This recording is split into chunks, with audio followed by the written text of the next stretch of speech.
오늘 우리에게 주시는 하나님의 말씀은 골로새서 3장 15절에서 17절의 말씀입니다. 우리 다 함께 읽겠습니다. 그리스도의 평강이 너희의 마음을 주장하게 하라. 너희는 평강을 위하여 한 몸으로 부르심을 받았나니 너희는 또한 감사하는 자가 되라. 그리스도의 말씀이 너희 속에 풍성히 거하며 모든 지혜로 피차 가르치며 권면하고 시와 찬송과 신령한 노래를 부르며 감사하는 마음으로 하나님을 찬양하고 또 무엇을 하든지 말에나 일에나 다 주 예수의 이름으로 하고 그를 힘입어 하나님 아버지께 감사하라. 아멘. 저는 오늘 본문을 중심으로 그리스도인의 합당한 감사라는 제목으로 하나님의 말씀의 은혜를 함께 나누고자 합니다. 감사는 일반인들도 삶에 매우 중요하고 유익한 덕목으로 알고 있습니다. 또 평소 삶에서 이를 실천하고 있거나 습관화하려고 노력하는 사람들도 많이 있죠. 감사가 심리적, 의학적으로 미치는 긍정적 효과에 대한 관한 학술적 연구도 상당히 많이 있습니다. 여러분들도 자주 들어보셨을 것입니다. 감사하는 마음이 큰 집단은 적은 집단에 비해서 심혈관 보호 효과가 높아 사망 위험이 9%가 낮았다는 연구 결과도 있습니다. 감사는 코티졸과 같은 스트레스 호르몬 수치를 낮춰 면역 체계를 강화하고 신체 회복력을 높인다.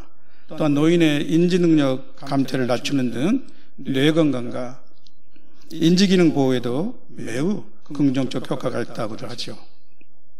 이렇게 보면 감사는 돈 들지 않으면서도 인간관계를 개선시키고 웰빙 지수를 높이는 최고의 영양제와 치료제가 될 것입니다. 감사의 대상이 뚜렷지 못한 감사도 이렇게 긍정적 효과가 있다면 하나님께 대한 성도의 감사는 어떻겠습니까?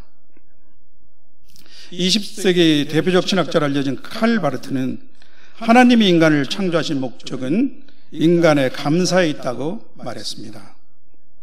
사실 깊은 신학적 통찰이 필요한 결론은 아닐 것입니다. 우리 부모들을 가장 기쁘게 하는 자식들의 태도와 반응이 있다면 감사합니다 하는 그 감사가 아니겠습니까? 하나님은 이사야 선지자를 통해 이렇게 말씀하셨습니다. 이 백성은 내가 나를 위하여 지었나니 나를 찬송하게 하려 함이라. 또 시편은 이렇게 감사를 노래합니다. 여호와가 우리 하나님이신 줄 너희는 알지어다. 그는 우리를 지으시니요 우리는 그의 것이니 그의 백성이요 그의 기르시는 양이로다. 감사함으로 그 문에 들어가며 찬송함으로 그 궁정에 들어가서 그에게 감사하며 그 이름을 송축할지어다. 시편 100편 3절 4절 말씀입니다. 성도의 감사는 분명한 감사의 대상이 있습니다. 성도의 감사는 하나님께 드리는 것이죠. 천지를 만드신 창조주 하나님, 그리고 나를 사랑하사 자기 아들을 아끼지 아니하시고 내어주신 하나님, 또 성령을 우리 안에 내주게 해주셔서 천국 가는 날까지 나를 인도해 주시는 바로 그분께 드리는 것입니다. 이것이 일반 사람들과 확연히 구별되는 성도의 감사입니다. 감사는 무엇보다도 그리스도 십자가 구원의 은혜에 대한 성도의 응답입니다. 성도의 감사는 단순히 이러이러한 일 때문에 고마움을 느끼는 것을 넘어섭니다. 그리스도의 감사는 하나님의 은혜로 구원을 받은 자로서 마땅히 그분께 반응하는 신앙의 태도입니다. 오늘 말씀은 이미 결론이 난 셈입니다. 이것으로 마칠까요? 성도 여러분, 이제 본문을 살펴보겠습니다. 세 절로 이루어진 본문에서는 감사를 세 번이나 언급하고 있습니다. 과연 그리스도인이 드리는 감사는 무엇이며 성도는 어떻게 감사를 드려야 하는지 세 가지로 살펴보겠습니다. 첫째로 감사의 토대는 그리스도의 평강입니다. 구원받은 성도는 세상의 시련과 불안 속에서도 주님이 주시는 평강을 누릴 수 있습니다. 주님은 우리에게 특별한 평안을 약속하셨습니다. 평안을 너에게 끼치노니 곧 나의 평안을 너에게 주노라. 내가 너에게 주는 것은 세상이 주는 것과 같이 아니하니라. 너희는 마음에 근심하지도 말고 두려워하지도 말라. 세상이 줄 수 없는 평안입니다. 또한 우리는 환난 중에도 흔들리지 않는 확신과 평안을 누립니다. 이것을 너희에게 이르는 것은 너희로 내 안에서 평안을 누리게 하려 함이라. 세상에서는 너희가 환난을 당하나 담대하라. 내가 세상을 이겼노라. 이렇게 주님이 말씀하셨습니다. 15절에 보면 성도는 이 그리스도의 평강이 마음을 주장하게 해야 한다고 말씀하고 있습니다. 여기서 주장하다라는 동사의 원어적 의미는 경계에서 심판관으로 행한다는 뜻입니다. 내 마음은 여러 상황에 따라 심란해지고 요동치고 또 때로는 기뻐하기보다는 슬퍼하고 낙감보다는 낙심하고 또 불안과 분노와 원망과 불평이 솟구칠 때도 있습니다. 바로 그때 그리스도의 평강이 내 마음의 운동장에 심판관으로 등장해서 휘슬을 불게 해야 한다는 것이죠. 내 마음의 소란과 무질서가 그리스도의 평강으로 정돈되는 것입니다. 이 그리스도의 평강이 우리 마음을 지배할 때 그 토대 위에 감사가 자리 잡을 수 있습니다. 또한 감사는 이 그리스도의 평강을 더욱 우리 마음속에 깊어지게 합니다. 그리스도의 평강이라는 스위치를 켤 때 감사의 기초가 놓여집니다. 감사는 그리스도의 평강 안에서 숨쉬고 자랍니다. 그리스도의 평강이 우리 마음을 주장할 때 감사를 방해하는 모든 것들은 사라지게 됩니다. 마치 아침 햇살에 안개가 사라지는 것과 같습니다. 이 둘째로 감사의 원천은 그리스도의 말씀입니다. 16절에서 그리스도의 말씀이 너희 속에 풍성히 거하게 하라 이렇게 말씀하고 있습니다. 이 말씀은 그 전절에 그리스도의 평강이 너희 마음을 주장하게 하라와 마찬가지로 명령형입니다. 엄밀히는 3인칭 명령형이죠. 그리스도의 평강에 이어서 그리스도의 말씀이 주어가 됩니다. 우리말 표현에서도 3인칭 명령형은 자주 쓰이는 것은 아니지만 그리 어색한 것은 아니죠. 그리스도의 말씀이 각 성도 안에 풍성히 갈 때 감사가 넘치게 됩니다. 감사는 또한 개인의 차원을 넘어서 교회 공동체 안에서 서로 나눠지고 표현됩니다. 말씀을 통해 우리는 갖가지 지혜를 얻고 서로 가르치며 권면할 수 있습니다. 시와 찬미와 신령한 노래를 통해 하나님을 찬양합니다. 이것은 성도들의 감사하는 마음의 표현입니다. 이것이 아름다운 교회 공동체의 모습이며 살아있는 예배의 모습이기도 합니다. 그리스도의 말씀은 생명을 주시며 성도들은 그리스도의 영으로 하나로 묶이게 됩니다. 주님은 이렇게 말씀하셨습니다. 살리는 것은 영이니 육은 무익하니라. 내가 너희에게 이른 말이 영이요 생명이라. 요한복음 6장 63절 말씀입니다. 성경은 베드로 사도를 통해 또한 이렇게 말씀하고 있습니다. 너희가 거듭난 것은 썩어질 씨로 된 것이 아니요 썩지 아니할 씨로 된 것이니 살아있고 항상 있는 하나님의 말씀으로 되었느니라. 베드로전서 1장 23절 말씀입니다. 말씀은 생명의 양식이 되고 성도들을 정결하고 거룩하게 해줍니다. 그리스도인은 말씀 안에서 참 자유와 활력을 얻습니다. 감사는 말씀의 자양분을 먹고 자랍니다. 말씀이 없는 삶은 메마르고 그 안에는 불평과 원망의 잡초가 자라나게 됩니다. 우리 안에 그리스도의 말씀이 풍성하게 거할 때 성도는 개인적으로 또한 공동체적으로 감사의 풍성한 열매를 맺게 되는 것입니다. 마지막 세 번째로 감사의 실천입니다. 모든 것을 그리스도의 이름으로 행하며 감사하는 것입니다.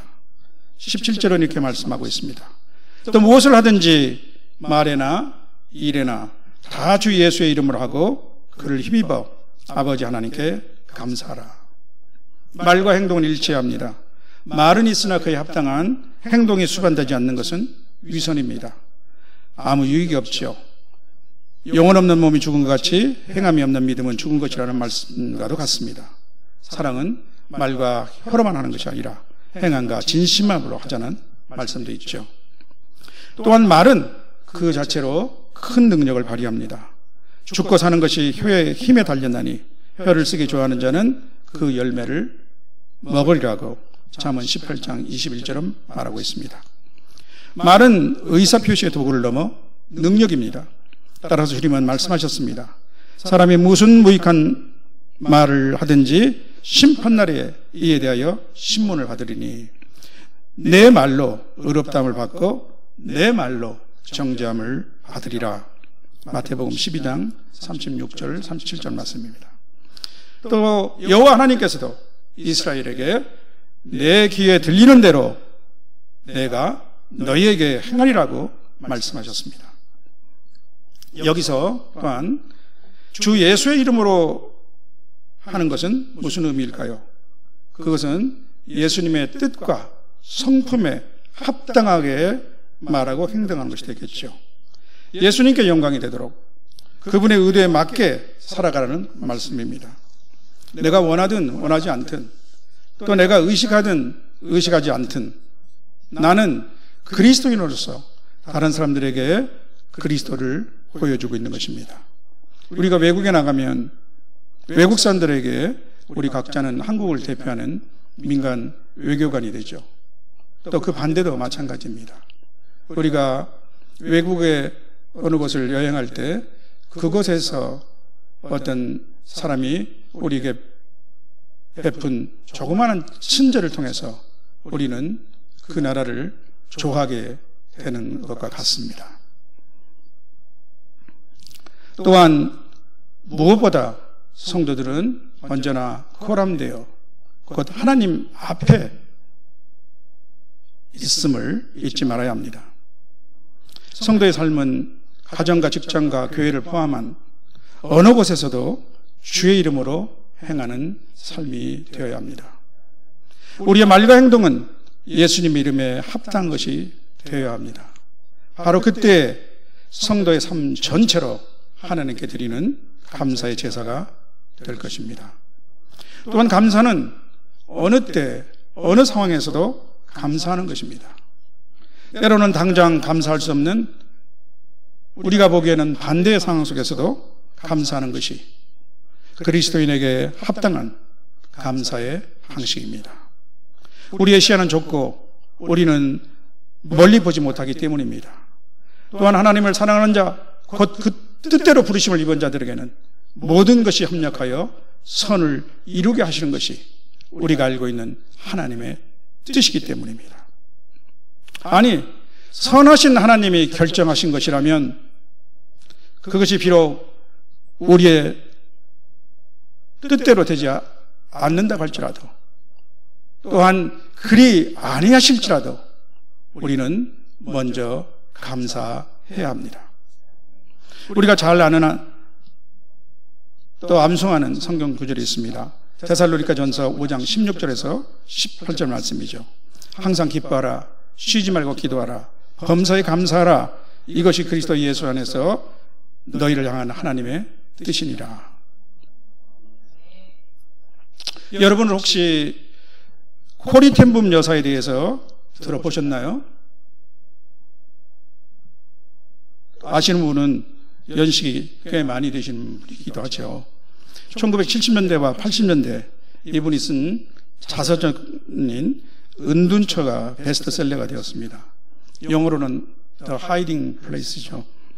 나치 독일에 점령하여 있던 네덜란드의 할렘이라는 도시에서 유대인을 숨겨준 것이 발각되어 온 가족이 강제 수용소에 끌려갔습니다. 시계점을 운영하던 아버지와 또 천사 같았던 언니 베시는 수용소에서 죽었습니다. 그리고 자신은 후에 행정착오로 석방일이었습니다. 그런데 그들 자매의 수용소 방은 벼룩이 들끓는 아주 최악의 환경이었습니다. 그런데 언니가 어느 날 성경에서 이 구절을 읽고 말했다고 합니다. 우리는 범사에 감사해야 해. 심지어 벼룩에게라도. 폴리는 이해할 수 없었지만 억지로 벼룩에게도 감사했습니다. 그런데 놀라운 일이 있었습니다. 그들의 방에서는 매일 저녁 성경 공부가 자유롭게 열렸으나 간수들이 전혀 간섭하지 않았던 것입니다. 나중에 알게 된 사실은 벼룩이 너무 많았기 때문에 간수들은 그 방 가까이도 오기를 꺼려했다는 것입니다. 성도 여러분, 지금까지 말씀을 정리해 보겠습니다.